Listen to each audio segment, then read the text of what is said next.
We begin this news hour in the United States, which may be teetering on the edge of a full-blown banking crisis. Shares in an array of regional banks have been pummeled after two U.S. banks ran out of money over the past several days, requiring a hastily assembled government rescue. Now, investors fear that other banks could be at risk of a run on deposits, potentially robbing companies and individuals of their savings. In an early morning address, U.S. President Joe Biden promised to protect depositors and to make managers of failed banks accountable. Because of the actions that our regulators have already taken, every American should feel confident that their deposits will be there if and when they need them. Second, the management of these banks will be fired. If the bank is taken over by FDIC, the people running the bank should not work there anymore. Third, investors in the banks will not be protected. They knowingly took a risk, and when the risk didn't pay off, investors lose their money. That's how capitalism works. And fourth, there are important questions of how these banks got into the circumstance in the first place. We must get the full accounting of what happened and why those responsible can be held accountable. In my administration, no one is above the law. President Biden, well, SVB isn't just a U.S. bank. It's a big player in technology lending in 8 other countries, including countries in Europe, India, and parts of the Middle East. It also boasts a lineup of international investors. Sweden's biggest pension fund holds stakes in both SVB and failed Signature Bank. In the UK, regulators arranged a sale of the local branch to banking giant HSBC, avoiding a cessation of funding to an array of tech companies. We were faced with a situation where we could have seen some of our most important companies, our most strategic companies, wiped out, and that would have been extremely dangerous. We have built, over the last decade, the 3rd largest tech economy in the world, after only China and the United States. So it's very important to us as a country that this sector thrives. And that's why the Prime Minister, the Bank of England, were all rolling our sleeves up over the weekend to make sure we had a solution. Well, let's cross over to London, where Arise business correspondent Laurie Laird has the latest in this unfolding story. It's good to see you, Laurie. We heard President Biden there speaking about steps to contain the biggest U.S. banking collapse for 15 years. Has he managed to provide reassurance that the collapse of SVB and the other bank will not affect the wider banking system? I think that he has stemmed the rot for the moment, Charles. And the one thing that he did is that he said that every depositor will be insured. No depositor will lose their money. Now, deposits in the U.S. are insured up to a level of $250,000. So if you deposit less than that, no matter what happens to your bank, you will get that back. The problem is that more than 50% of the depositors in SVB and also in Signature Bank, those deposits were greater than that $250,000. And the question is, what happens to that money? That was not guaranteed until Joe Biden and the Federal Reserve and the regulator, the FDIC, stepped in over the weekend. They have said that every deposit will be covered. Here's the question, though. In the event that we see further bank failures, and I'm not, I certainly think that that is a high possibility, will the government do the same thing? How far will they go to protect depositors? And is there a risk of moral hazard here? Well, that's a very good rhetorical question, because I obviously can't answer it. But what went wrong with SVB, Laurie? I mean, SVB, I should say. Was it the bank's investment strategy, or was it something else?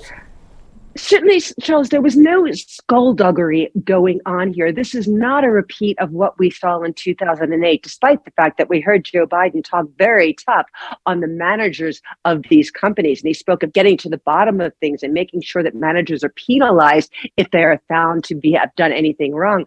But in 2008, during the financial crisis, banks were selling incredibly complex investment packages, things that were based on home loans.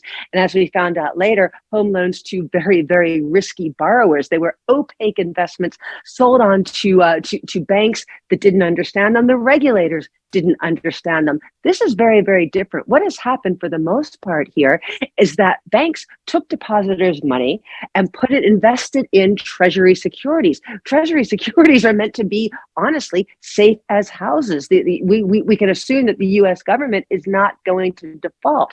The problem became that the price of those government securities fell as inflation rose. As inflation rose, investors demanded higher yields on these bonds to compensate for the erosion of value caused by inflation. When a yield goes up, the price goes down. So these banks were sitting on paper losses, unrealized losses in their treasury portfolio, their assets that were made up of U.S. treasuries. But that doesn't mean that they were doing anything necessarily wrong. Well, it's interesting that you mention inflation there, because the U.S. central bank, the Federal Reserve, was involved in the bailout by making money available to struggling banks. But this comes as the Fed is trying to tighten financial conditions to control inflation. I mean, you're the expert. Aren't these contradictory aims?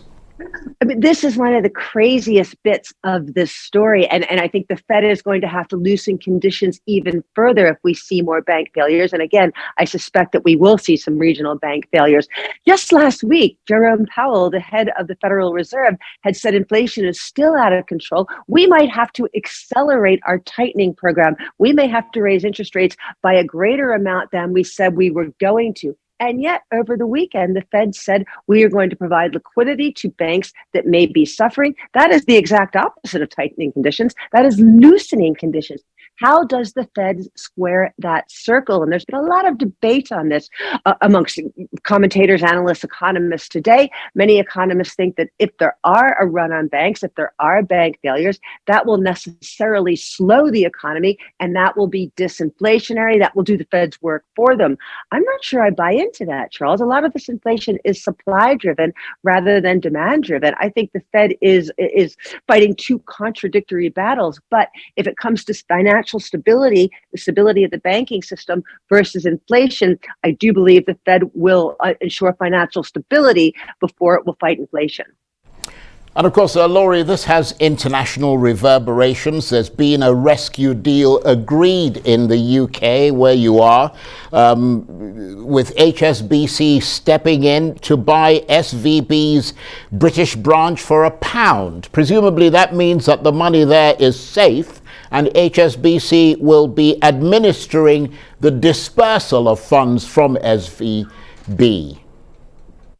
And I think this was a very neat and tidy solution that the UK government was able to come up with. And I think had the Federal Reserve and regulators in the US had been able to do such a deal, they would have been delighted to do that. And what this means is that HSBC, despite the low price they paid for SVB, they thought that this was a viable ongoing concern. And in fact, the British brats did have greater assets than it did liabilities. It looks like it can function as a bank. Believe me, I think the Federal Reserve in the U.S. would have loved to have sold SVB in the U.S. to a going concern.